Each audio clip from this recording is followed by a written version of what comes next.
সুপ্রিয় চাকরি প্রত্যাশী ভাই বোনেরা, মহিলা বিষয়ক অধিদপ্তরে 731 পদে বিশাল একটি চাকরির নিয়োগ বিজ্ঞপ্তি প্রকাশ করেছে।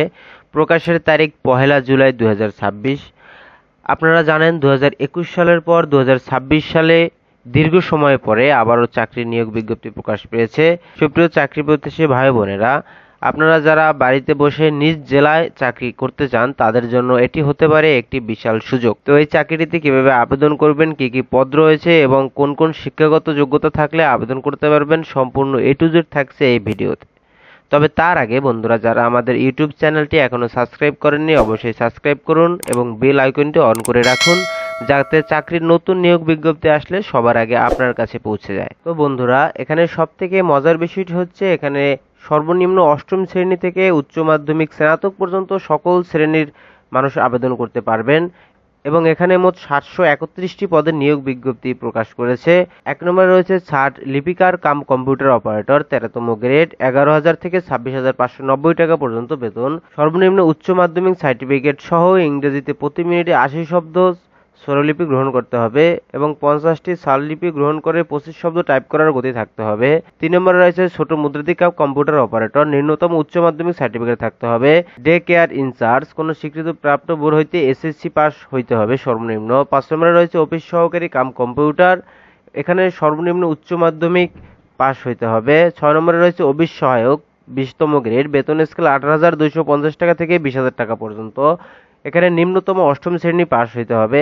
আবেদন ফর্ম পূরণ ও পরীক্ষায় অংশগ্রহণের ক্ষেত্রে নিম্নবর্ণিত শর্তাবলী অবশ্যই অনুসরণ করতে হবে। সকল পদের প্রার্থীর ক্ষেত্রেই 1/7/2026 খ্রিস্টাব্দ তারিখে বয়সসীমা 18 থেকে 32 বছর হইতে হবে।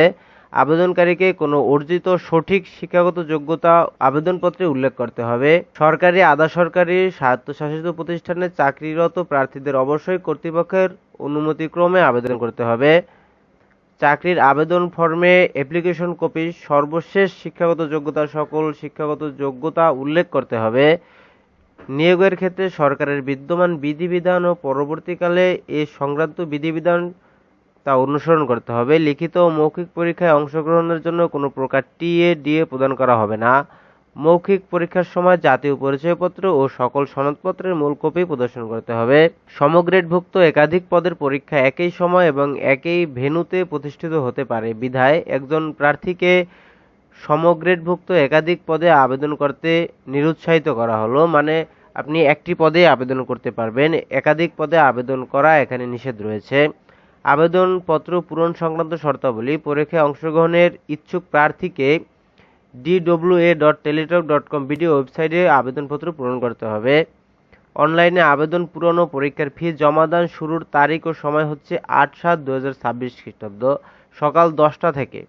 অনলাইনে আবেদন জমার শেষ তারিখ সময় হচ্ছে 28/7/2026 বিকাল 4টা পর্যন্ত। উক্ত সময়সীমার মধ্যে ইউজার আইডি প্রাপ্ত প্রার্থীগণ অনলাইনে আবেদনপত্র সাবমিটের সময় থেকে পরবর্তী 72 ঘন্টার মধ্যে SMS এর মাধ্যমে পরীক্ষার ফি জমা দিতে হবে। অনলাইনে আবেদনপত্র প্রার্থীদের রঙিন ছবি, দৈর্ঘ্য 300, প্রস্থ 300 অর্থাৎ আমরা যেটাকে স্টাম্প সাইজ বলি, স্ক্যান করে নির্ধারিত স্থানে আপলোড করবেন। ছবির সাইজ সর্বনিম্ন 100 কবির মধ্যে থাকতে হবে। 21/12/2021 খ্রিস্টাব্দ তারিখের দৈনিক যুগান্তর আমার নতুন সময় পত্রিকা নিয়োগ বিজ্ঞপ্তি অনুযায়ী যারা আবেদন করেছেন তাদের পুনরায় নতুন করে আবেদন করার প্রয়োজন নেই। অর্থাৎ 2021 সালে এই একই একটি চাকরি নিয়োগ বিজ্ঞপ্তি প্রকাশ পেয়েছিল। সেই সময়কালে যারা যারা আবেদন করেছে তাদের এবারের আবেদনে আর পরীক্ষা দেওয়ার দরকার নেই, আবেদন করার নিষেধ করা হয়েছে। সুপ্রিয় চাকরি প্রত্যাশী ভাই বোনেরা, আমি এই PDF ফাইলটি ডেসক্রিপশনে লিংকে দিয়ে দেবো, আপনারা ডাউনলোড করে এখান থেকে দেখে নেবেন এবং teletalk.com থেকে আবেদন করে নেবেন। তো আজকের ভিডিওটি এই পর্যন্তই। সবাই ভালো থাকবেন, সুস্থ থাকবেন। যারা আমাদের চ্যানেলটি এখনো সাবস্ক্রাইব করেননি অবশ্যই সাবস্ক্রাইব করে বেল আইকনটি অন করে দিবেন, যাতে চাকরির নতুন বিজ্ঞপ্তি আসলে সবার আগে আপনার কাছে পৌঁছে যায়। ধন্যবাদ সবাইকে।